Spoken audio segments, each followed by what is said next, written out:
in the newsroom, Susan and Tess, talking about something that's really, one, unbelievable, and two, could happen to anybody. So Susan, you did an investigative report looking into a woman named Jennifer who was getting these random bills from somebody else claiming they were Jennifer. Yeah, so we had a real Jennifer, we have a fake Jennifer, and this fake Jennifer somehow stole the real Jennifer's identity, created all kinds of different bills, medical bills along the way.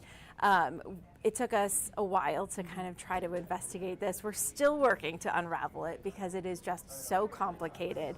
And I know we were going to take a look, I think, at the report that aired, and then we can jump into some of the things that we learned along the way while we were investigating. All right, let's go ahead and take a look at that story.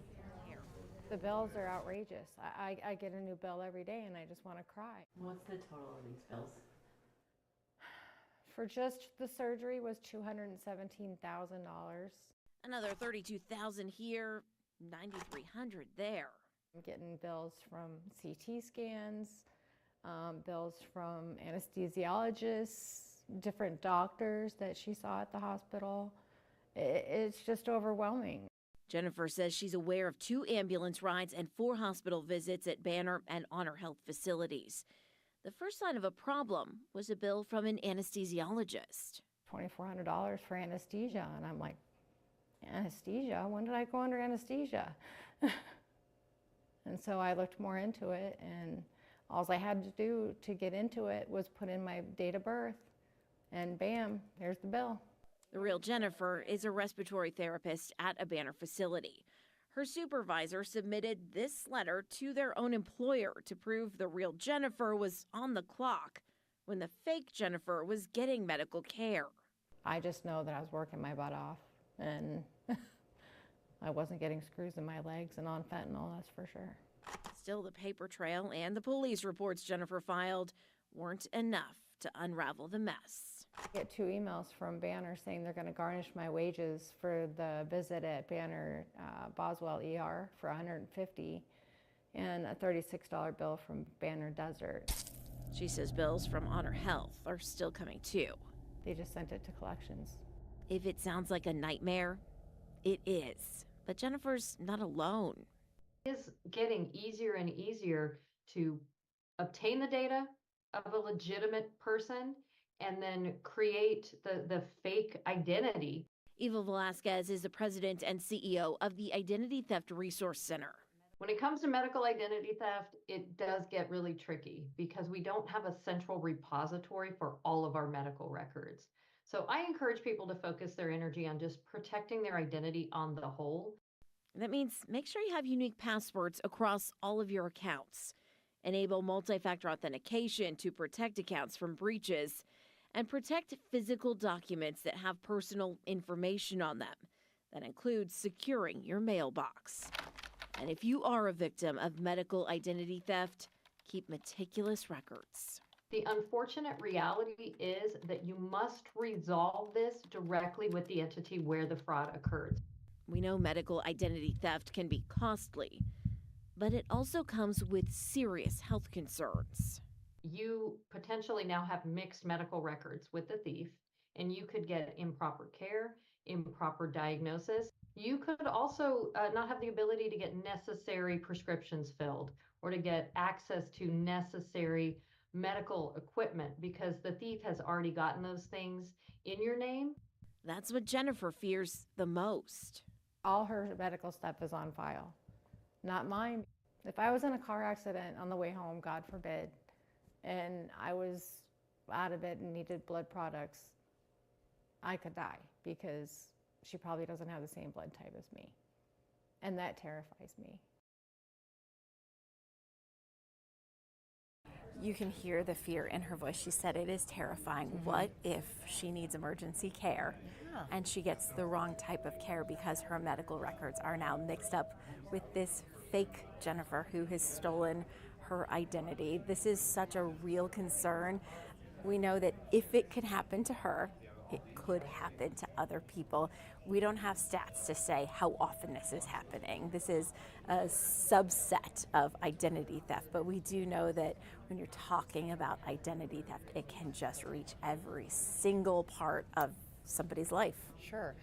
There's several things that were so shocking to me about this, especially the part that she works for Banner and yet is getting bills from Banner still. Let's talk about, first off, I guess the most important thing is, how do you protect yourself so that this doesn't happen to you? Because you're right, it's probably happening right now to other people. They may not even know about it. And I do want to quickly address, we did reach out to Banner and Honor Health more than a month ago to try to get some answers and try to get some resolution. There are some privacy things that have come into play.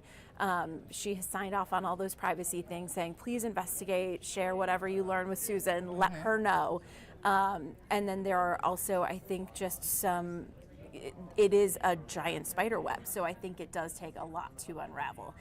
So we're continuing to push for those answers, waiting for those answers. But yeah, in the meantime, everyone can take steps to protect their identity.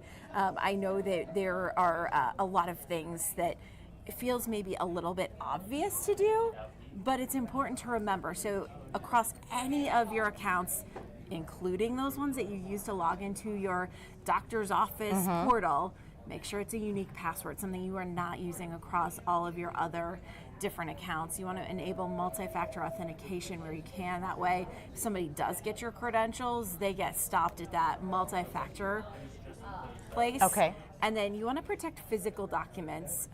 This is the explanation of benefits. This is a prescription bottle. This is anything that might have your name and anything that identifies who you are, or a medical number, your social security card, maybe your Medicare card.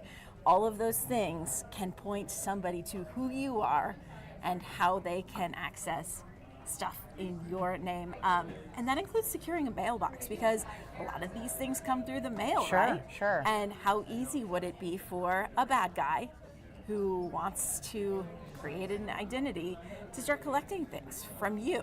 Yeah. All of a sudden, they've got your name, they've got your address. If they do just a little digging, maybe we get something with a Medicare number on it, and now all of a sudden it is off to the races, right? And, I know this day and age, a lot of people do have the community mailboxes. They're under lock and key, which is great. But there's also still plenty of people that have the good old-fashioned mailbox, right? Pulled down, mail carrier drops it in. And yes, how easy it is to grab something like that. I want to take you back to passwords that you mentioned. I think so many of us, because of, let's be honest, we can forget them easily. We do use a lot of the same. What's the suggestion of minimum on how many letters and numbers and all that stuff? So that's complicated. People will tell you, cybersecurity experts will tell you, if you want to create a really strong password, make it kind of a passphrase, something that doesn't make any sense, include characters and numbers and letters, uppercase, lowercase. But if you're struggling to remember something that complicated, there are a lot of password managers out there, which is probably the best thing to do, because then all of your accounts go into one location, one central place where it's all protected, and that manages every single thing for you. It does cost a little bit of money, but it's not an exorbitant amount, and that will keep everything for you, so you have one thing to remember, and that will get you into the rest of your accounts. Obviously worth the investment. So password 1234 does not work. Please don't use that. That would be really bad.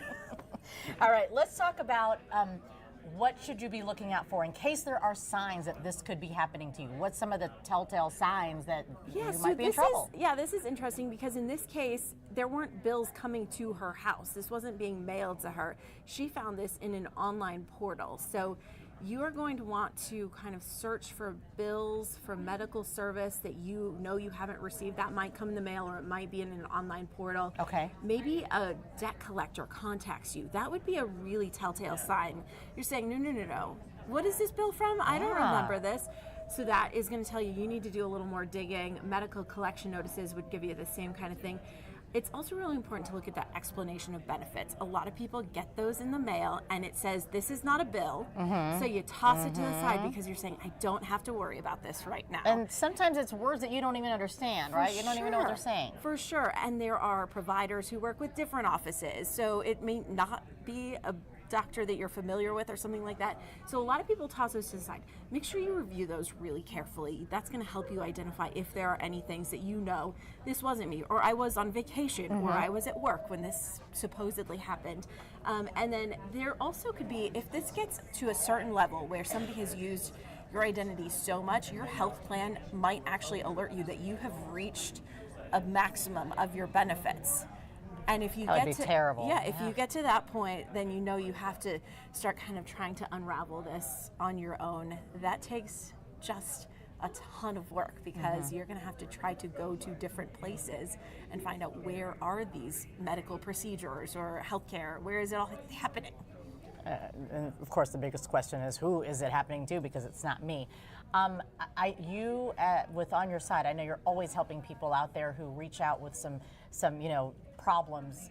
This has got to be one of the biggest mysteries. This is a big one. This is a really frustrating one, and it's extra interesting to us because a lot of times when we're dealing with scams or things like that, it's somebody overseas. It's somebody that it's that kind of boogeyman out there on the web. This is somebody we know who is in the valley because this person has accessed care at multiple locations in the valley. Right? So we know this crime is happening, and we know that police have taken the reports.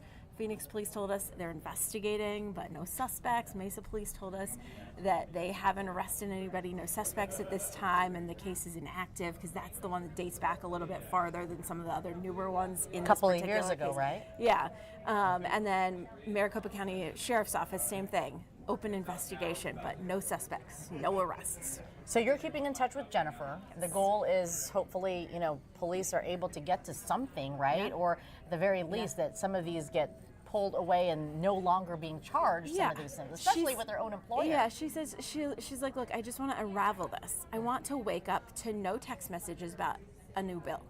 She's like, this is happening all the time, and I'm just so stressed out about it.